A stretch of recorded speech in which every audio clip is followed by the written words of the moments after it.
할렐루야 성도님 여러분 반갑습니다. 제가 지금 말씀 전하는 곳은 예루살렘 시청 앞에 있는 벤치입니다. 지금 상황을 잠깐만 설명드리고 설교를 하겠습니다.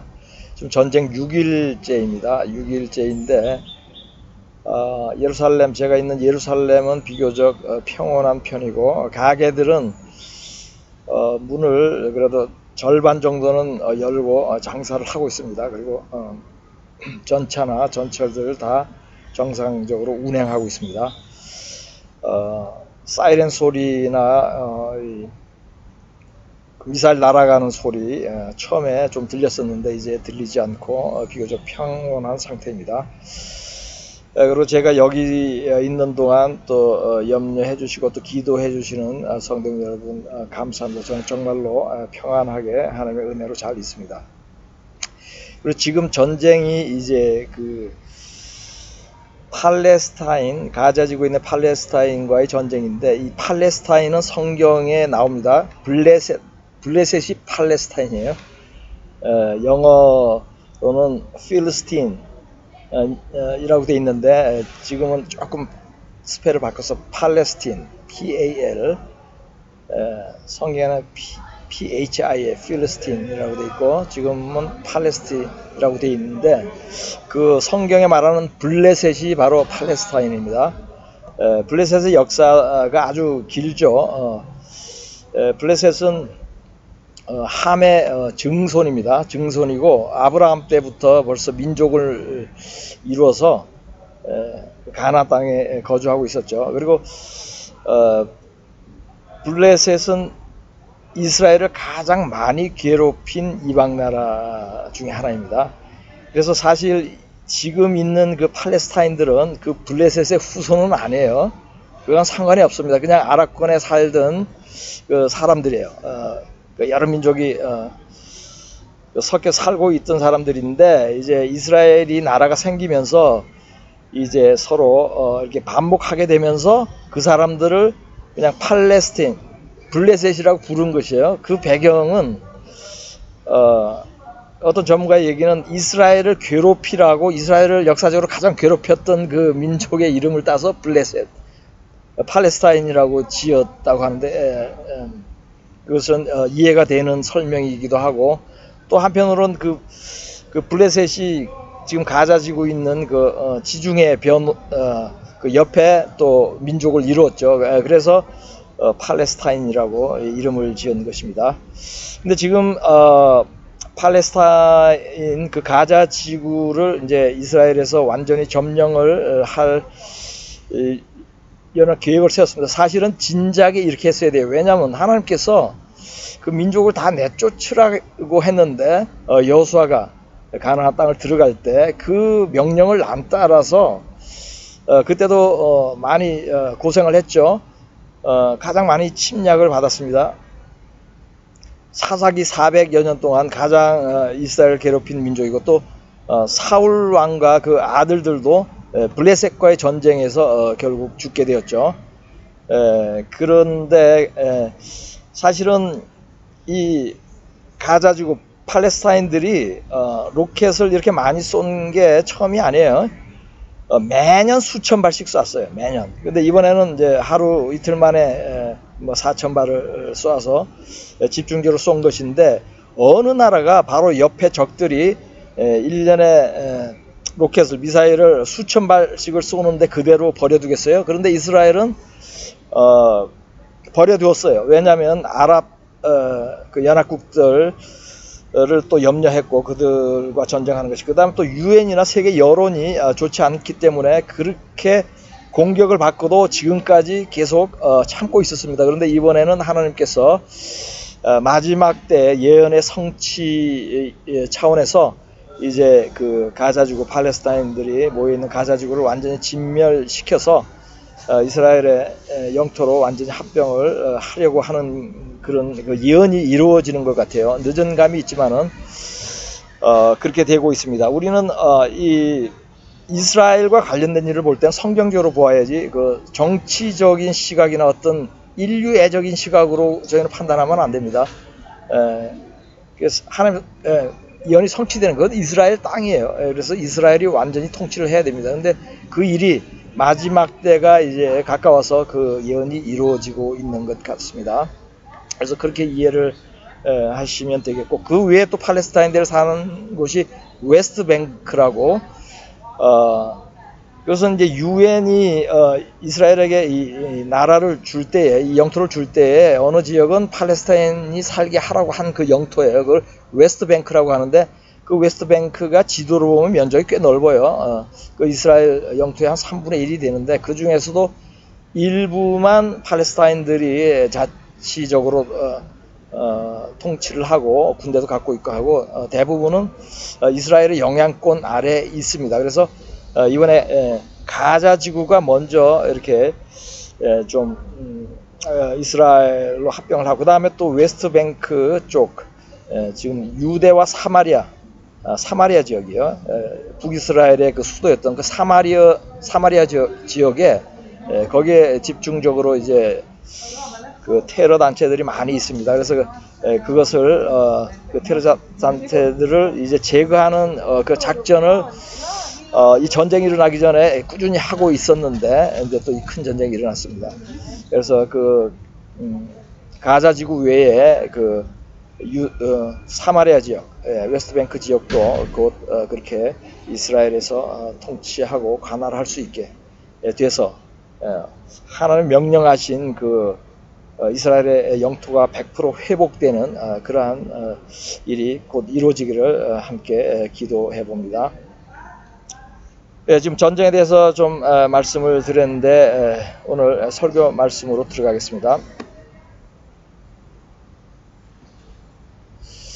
오늘 하나님께서 주신 말씀은 마태복음 24장 3절과 마태복음 24장 6절 8절입니다. 마태복음 24장 3절과 6절 8절을 보겠습니다. 예수께서 감람산 위에 앉으셨을 때에 제자들이 조용히 와서 이르되 우리에게 이르소서 어느 때에 이런 일이 있겠사오며 또 주의 임하심과 세상 끝에는 무슨 징조가 있사오리이까. 난리와 난리 소문을 듣겠으나 너희는 삼가 두려워하지 말라. 이런 일이 있어야 하되 아직 끝은 아니니라. 민족이 민족을, 나라가 나라를 대적하여 일어나겠고 곳곳에 기근과 지진이 있으리니 이 모든 것은 재난의 시작이니라. 아멘. 한반도에 곧 전쟁이 있을 것입니다. 언제인지 정확한 날은 모르지만 곧 일어날 것은 분명합니다. 왜냐하면 성경이 예언하고 있기 때문입니다. 지금 이 마지막 때인 것을 깨닫는 분은 이 말씀에 아멘을 할 것입니다. 한국에 전쟁이 발생하는 꿈을 꾸는 사람들이 있습니다. 저는 지난 수년간 여러 차례 꾸었습니다. 한국계 러시아 군인이 저를 죽이려고 하는데 저는 그 병사에게 예수를 믿으라고 전도하는 꿈을 꾼 적이 있습니다. 꿈은 미래에 일어날 일을 알게 하는 그런 신령한 것입니다. 한국은 70년 전에 전쟁을 겪었습니다. 북괴는 소련과 중공의 사주를 받아서 대한민국을 침략하였고, 한국은 미국을 포함한 유엔군과 한편이 되어서 싸웠습니다. 한국은 전쟁 중에 나라를 지켜냈지만 많은 사람이 죽었고, 우리 민족은 남북으로 갈라져서 70년째 원수처럼 지내고 있습니다. 다시 한반도에 전쟁이 일어난다면 6.25 사변 때와 다르지 않을 것입니다. 공산 세력과 자유국가들 간의 전쟁이 될 것입니다. 남북한의 전쟁에 국한되지 않을 것입니다. 제 꿈에 러시아 군인이 나타난 것도 이것을 암시하는 것입니다. 그리고 이 전쟁은 마지막 때로 연결될 것입니다. 전쟁의 역사를 가장 많이 보여주는 책 중에 하나가 성경입니다. 성경은 왜 전쟁이 일어나고 또 어떻게 하면 전쟁에서 승리하고 어떻게 하면 전쟁에서 패하는지에 대하여 상세히 기록하고 있습니다. 전쟁에 대한 교훈을 가장 잘 가르치는 책이 성경입니다. 성경에 소개된 수많은 전쟁의 예를 보면 전쟁이 반드시 나쁜 것만은 아니라는 것을 알 수 있습니다. 전쟁이 주는 가장 큰 유익은 사람들이 회개를 하게 된다는 것입니다. 평화로울 때는 돈을 믿고 살다가 전쟁이 발생하면 하나님을 믿게 됩니다. 하나님이 전쟁을 일으키는 이유가 이것입니다.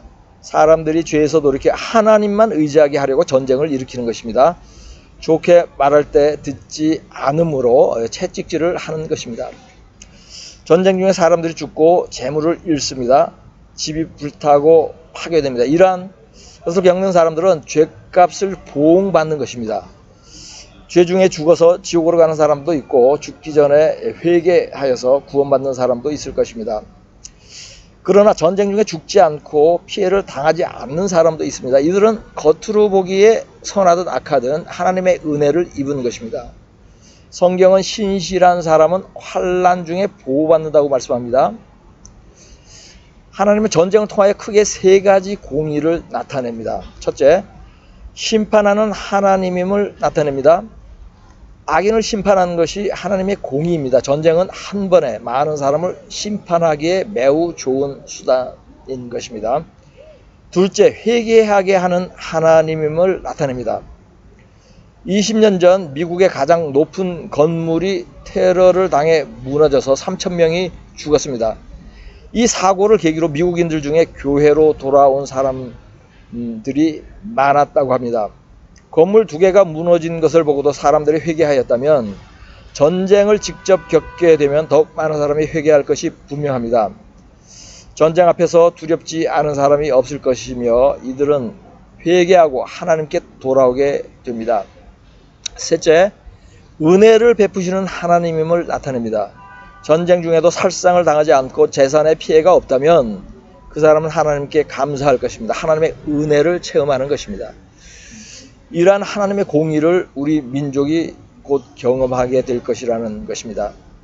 죄 중에 빠져 평화로운 것보다 전쟁 중에 회개하는 것이 유익입니다. 그러니 한반도에 전쟁이 발생한다면 그것은 하나님께서 우리 민족에게 복을 주려는 것입니다. 마지막 때 믿는 자들을 깨우기 위한 수단으로 전쟁보다 나은 것이 없습니다. 우크라이나 국민이 복을 받고 있습니다. 전쟁 중에 생명과 재산을 잃는 것은 비극이지만 전쟁을 통하여 하나님은 선한 일을 하고 계십니다. 믿는 자들은 회개를 할 것이고 믿지 않는 자들도 하나님을 찾게 될 것입니다. 유대인들은 이스라엘로 돌아가고 있습니다. 이것이 전쟁 중에 우크라이나 국민에게 베푸는 하나님의 은혜입니다. 유대인의 알리야는 성경에 예언되어 있습니다. 마지막 날에 외국에 거주하는 이스라엘 민족을 고국으로 다시 불러 모으겠다고 했습니다. 이러한 예언을 한 이유는 이스라엘 민족은 마지막 때에 고국의 영토 안에 있어야 구원받기 때문입니다.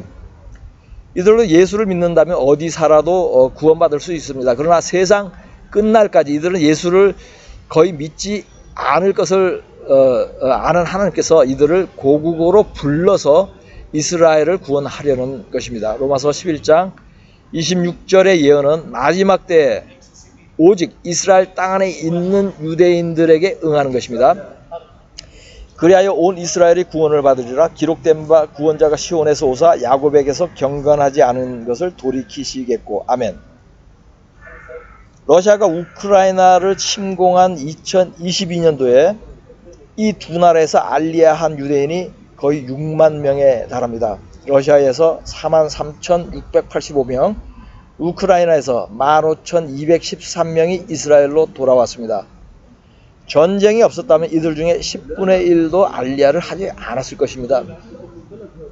유대인들은 현재 살고 있는 외국에서 이스라엘로 잘 돌아오지 않습니다. 왜냐하면 오랫동안 살던 삶의 터전을 바꾸기 쉽지 않기 때문이죠. 안정된 사업과 직업의 변화가 생기는 것이 불안하기 때문입니다. 하나님은 이러한 유대인들의 마음을 알고 있습니다. 그래서 이들이 이스라엘로 돌아오지 않을 수 없는 어려운 상황을 만들기도 합니다. 그 중에 하나가 전쟁을 일으키는 것입니다. 세계 여러 나라에서 반유대주의자들을 일으켜 유대인들을 괴롭게 하는 것도 유대인들을 고국으로 돌아오게 하려는 하나님의 섭리입니다. 예레미야 16장 15절 16절을 보겠습니다. 이스라엘 자손을 북방 땅과 그 쫓겨났던 모든 나라에서 인도하여 내신 여호와께서 살아계심을 두고 맹세하리라. 내가 그들의 조상들에게 준 그들의 땅으로 인도하여 드리리라. 여호와의 말씀이니라. 보라, 내가 많은 어부를 불러다가 그들을 낫게 하며 그 후에 많은 포수를 불러다가 그들을 모든 산과 모든 언덕과 바위 틈에서 사냥하게 하리니. 아멘.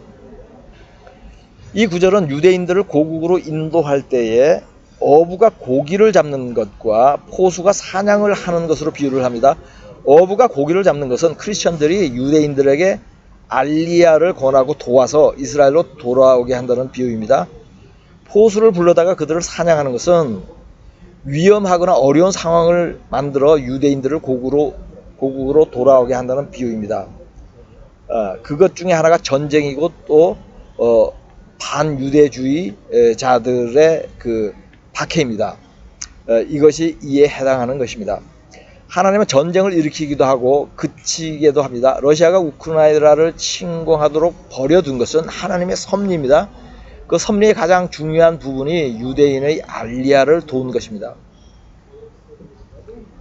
대한민국도 마지막 때에 전쟁의 복을 받는 것이 성경에 예언되어 있습니다.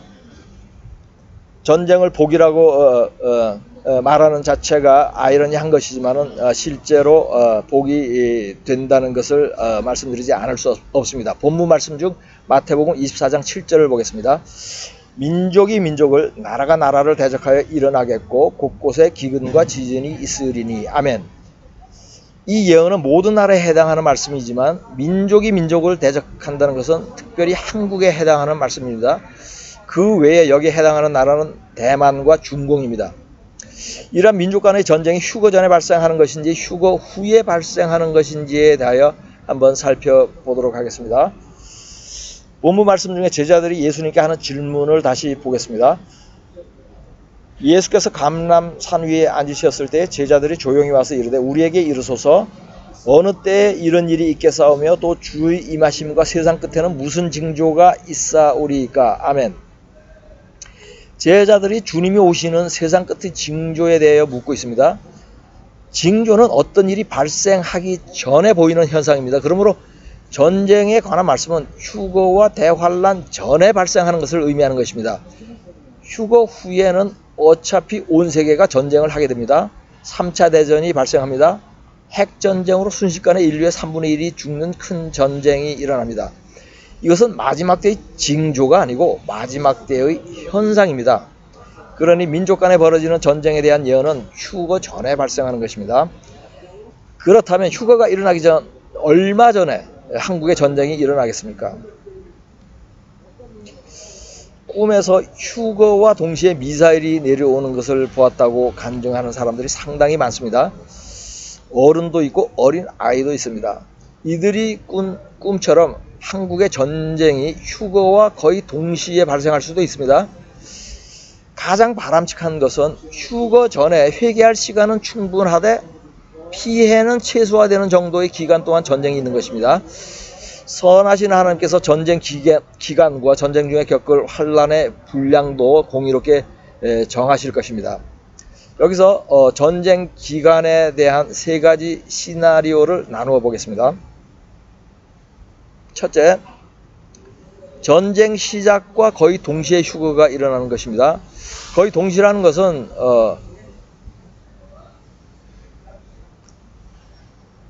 조금 전에 꿈으로 말씀드린 것처럼 미사일이 떨어지자마자 미사일이 날아오고 있는데 휴거가 일어나는 것이에요.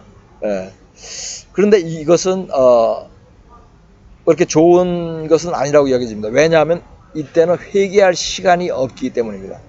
그러나 그렇게 될 수도 있습니다. 두 번째는 휴거 전에 전쟁이 시작되어서 전쟁 중에 휴거가 일어나는 것입니다. 그 기간은 그리 길지 않을 것입니다. 이 경우에는 회개할 시간은 있지만 상당한 살상과 파괴가 있을 것입니다. 세 번째로 휴거 전에 전쟁이 발생하였다가 중단되고 또 평화협정을 하고 기간이 조금 지난 후에 휴거가 일어나는 것입니다. 이 경우도 하나님께서 한국 국민에게 회개할 기회를 주시는 것입니다. 단지 전쟁 기간이 가능한 짧고 전쟁 후 휴거 때까지의 기간도 짧으면 좋을 것입니다. 이상으로 살펴본 시나리오 세 가지는 휴거와 관련된 한반도 전쟁의 모든 경우의 수가 포함되어 있는 것입니다. 그러나 여기서 한 가지 유의할 것은 한반도에 전쟁이 발생하기 전에는 휴가 절대로 없을 것이라고 믿지는 않아야 됩니다. 왜냐하면 조금 전에 얘기했듯이 휴거와 동시에 전쟁이 일어날 수 있기 때문이다. 그렇기 때문에 이 말씀도 유의해서 잘 새겨야 할 것입니다. 민족 간의 전쟁이 일어나는 예언이 이루어져서 대한민국 국민들이 살상을 당하고 집과 재산을 잃게 될 수 있다면 믿는 사람들은 다음에 4가지를 준비해야 할 것입니다. 첫째, 한국에 곧 전쟁이 발생할 수 있다고 깨닫는다. 둘째, 집과 소유를 팔아 가난한 자에게 나누어 준다. 셋째, 열심히 전도하고 전쟁 중에도 복음을 전한다. 넷째, 회개한다. 이 4가지를 준비하는 그러한 사람들은 전쟁이 발생하여도 놀라거나 패닉에 빠지지 않고 마음이 평안할 것입니다. 하나님이 보호하실 것입니다. 혹시 전쟁 중에 죽더라도 영혼은 구원을 받을 것입니다. 이 설교를 들으시면서 혹시 외국으로 도망가야 하겠다고 생각하는 분은 없을 줄로 믿습니다. 캘리포니아에서 빈번히 발생하는 지진이 두려워서 미국의 중남부 지역으로 이사를 떠난 사람이 있었습니다. 이 사람은 이사를 가는 도중에 토네이도를 만나서 사망했다고 합니다. 그러니 한국에 전쟁이 일어난다고 몇 년 전에 외국으로 도망간 어떤 사람을 따라하지 마십시오. 굳이 외국으로 가고 싶으면 제3세계로 선교를 떠나십시오. 선교를 가는 것은 하나님께서 도망한 것으로 간주하지는 않을 것입니다. 바울은 예루살렘으로 가면 잡힌다는 예언을 듣고도 복음을 전하려고 갔습니다. 잡힐 뿐 아니라 죽더라도 복음을 전하기 위하여 예루살렘으로 갔습니다. 사도행전 21장 10절에서 13절까지를 보겠습니다. 여러 날 머물러 있더니 아가보라 하는 한 선지자가 유대로부터 내려와 우리에게 와서 바울의 띠를 가져다가 자기 수족을 잡아매고 말하기를 성령이 말씀하시되 예루살렘에서 유대인들이 이같이 이 띠 임자를 결박하여 이방인의 손에 넘겨주리라 하거늘 우리가 그 말을 듣고 그곳 사람들과 더불어 바울에게 예루살렘으로 올라가지 말라 권하니 바울이 대답하되 여러분이 어찌하여 울어 내 마음을 상하게 하느냐. 나는 주 예수의 이름을 위하여 결박당할 뿐 아니라 예루살렘에서 죽는 것도 각오하였노라 하니 아멘. 그러니 여러분은 전쟁의 소문을 듣더라도 전쟁이 발생하더라도 한국에 남아서 복음을 전하십시오. 죽을 것도 각오를 하십시오. 전쟁을 경험하면 여러분의 믿음이 구원에 이르도록 크게 자랄 것입니다. 먼저 된 자가 나중되고 나중된 자가 먼저 됩니다. 주님이 오실 때에 어떻게 행하는지로 구원이 결정됩니다. 지난 30년간 신실했던 사람이 지금 믿음이 식어졌다면 지난 30년간의 좋은 믿음이 아무 소용이 없습니다. 평생 예수를 믿지 않던 사람이 지금부터 회개하고 예수를 믿으면 구원받는 것입니다. 지금까지 제 설교를 많이 들으신 분들이 있을 것입니다. 그럼에도 불구하고 아직 집을 소유하고 있는 분들이 있다면 속히 집을 부동산에 내놓으시기를 권면합니다. 그리고 이렇게 기도하세요. 주님, 제가 집을 팔아서 가난한 자에게 재물을 나누어 줄 때까지 제발 오지 마세요 라고 간구를 하십시오. 쌓아놓은 재산은 본인에게도 저주이고 물려받게 될 자녀에게도 저주입니다. 재산을 물려받는 자녀는 부모를 본받아 돈을 사랑할 것입니다. 그래야 재물로 인하여 저주가 2대째 이어지는 것입니다. 자녀에게 복이 되는 것은 믿음의 유산입니다. 재산을 자녀에게 주지 않고 가난한 자에게 줄 때에 자녀에게도 교훈이 됩니다. 자녀도 부모를 보고 배울 것입니다. 그러면 2대가 복을 받는 것입니다. 여러분이 먼저 된 자이면 나중되지 마십시오. 솔로몬도 말년에 나중되어 버렸습니다. 신실했던 부자 청년도 재물 욕심으로 나중되어 버렸습니다. 여러분도 집을 소유하고 있다면 나중될 것입니다. 여러분에게 소중한 것은 집도 돈도 목숨도 아닙니다. 영혼이 구원받는 것입니다. 이 설교가 마지막 경고일지 모릅니다. 왜냐하면 전쟁이 임박하기 때문입니다. 왜냐하면 주님의 재림이 너무 임박하기 때문입니다. 제가 전쟁 중에 러시아 병사에게 복음을 전하는 꿈을 꾼 것은 2가지를 말씀합니다. 첫째, 한반도에 전쟁이 일어난다. 둘째, 전쟁 중에도 전도하라는 것입니다. 저는 지금 예루살렘에서 이스라엘의 전쟁을 목격하고 있습니다. 사이렌 소리와 폭음 소리가 들리지만 복음은 계속 전파되고 있습니다. 여러분도 이러한 마음으로 준비하시기를 당부합니다. 곧 재난이 시작됩니다. 한반도에 전쟁이 일어납니다. 본문 말씀으로 설교를 마치겠습니다. 예수께서 감람산 위에 앉으셨을 때에 제자들이 조용히 와서 이르되 우리에게 이르소서 어느 때에 이런 일이 있겠사오며 또 주의 임하심과 세상 끝에는 무슨 징조가 있사오리이까. 난리와 난리 소문을 듣겠으나 너희는 삼가 두려워하지 말라. 이런 일이 있어야 하되 아직 끝은 아니니라. 민족이 민족을 나라가 나라를 대적하여 일어나겠고 곳곳에 기근과 지진이 있으리니 이 모든 것은 재난의 시작이니라. 아멘.